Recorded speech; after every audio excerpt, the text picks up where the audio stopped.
corruption scandal is the flood control scandal, if it's acceptable to us that we witnessed this morning the biggest cover-up committee hearing of our generation. Diba? So ganun lang kasimple yon.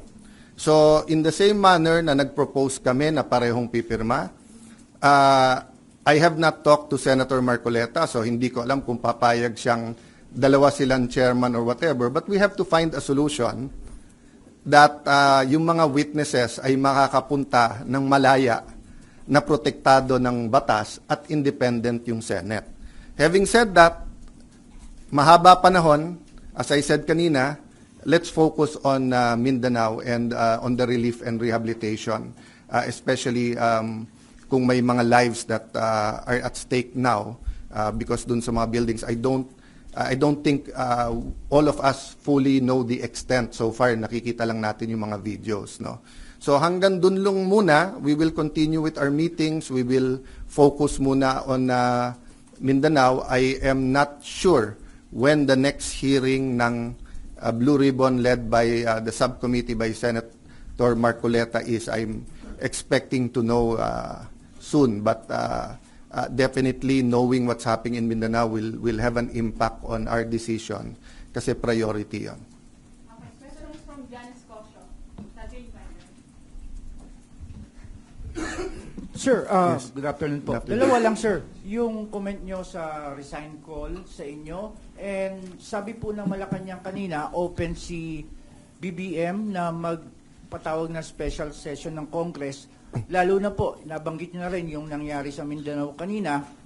And paano po yun kung magkakaroon ng special Unahin ko yung Congress? special session, okay? Yes po. So I had 2 communications with them sa Malacanang.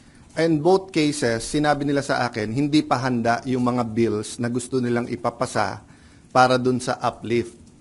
So biglang nung nagpalit ang majority, biglang kailangan ng special session dahil may bills na.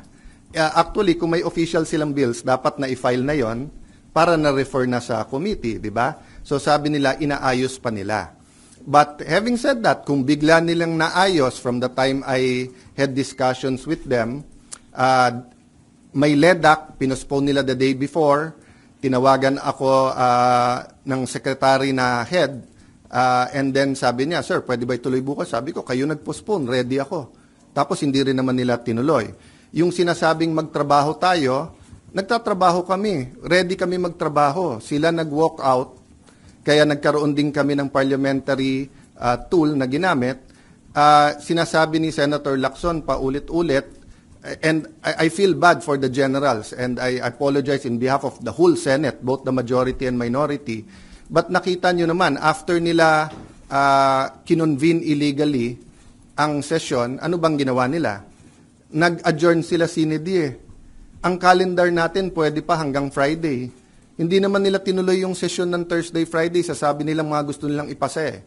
So ang problema natin sa kabila ay double standard. Iba ang sinasabi, iba ang ginagawa. So doon naman sa nananawagan na mag-resign, as I said, pag-usapan na lang natin in a few days after yung focus tayo sa Mindanao, but especially yung mga former presidents, yung mga nagkampi-kampi na mga Marcos na rin, papasalamat ako sa inyo sa call nyo na mag-resign ako bilang Senate President kasi ibig sabihin, nire-recognize nyo pa rin ako as Senate President. Kasi kung hindi nyo na ako nire-recognize as Senate President, ba't kayo nananawagan na mag-resign ako as Senate President? Di ba? Sir, kung gamitin ng Malacanang itong nangyari sa Mindanao, No, patawag ng any special session that will redound to the good of the Filipino people is welcome. The special session is in the Constitution.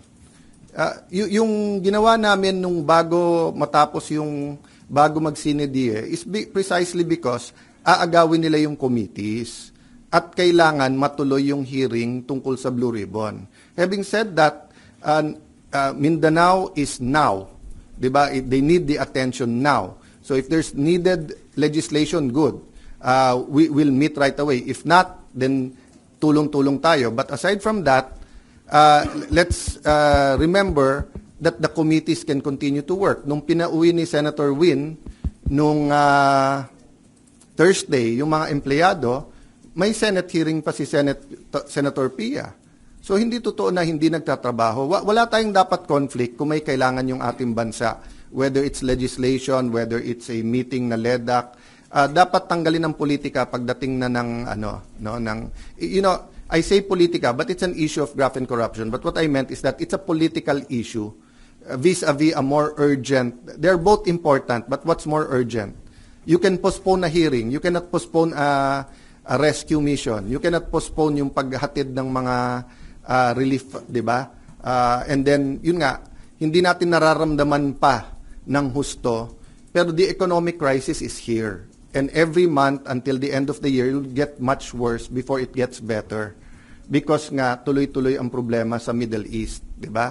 So, maraming tinatamaan dyan. Supply chain, presyo ng dollar sa peso, presyo ng diesel at ng gasolina, kakulangan ng fertilizer, taas ng presyo ng fertilizer, desisyon ng Vietnam at saka ng desisyon muna ng India kung bibigyan tayo ng magbebenta ng fertilizer, desisyon ng India at saka ng Vietnam kung magbebenta ng bigas o hindi, desisyon ng Indonesia whether mag-export sila ng coal o hindi. All of these are kumbaga sa relo are moving parts na walang makakahula o makakapredict. So in that sense, kailangang magtulong-tulong talaga yung ating bansa. Kaya naman nandun pa rin on the plate yung graft and corruption kasi kahit anong plano natin sa economic crisis, kung ninanakaw pa rin yung pera, then mahirapan pa rin tayo lahat. No? Jonathan Aguilar, GMA Senate. Sir, Yes. sino po ang tatayong presiding officer sa impeachment trial? At may update po ba kayo sa... As soon as they have 13, walang problema sila na. Okay, so I have to assert because may pinaglalaban tayo. Pinaglalaban ko hindi yung si Alan Cayetano ang Senate President. Ang pinaglalaban natin, ang Senado hindi pwedeng rubber stamp ng Malacanang.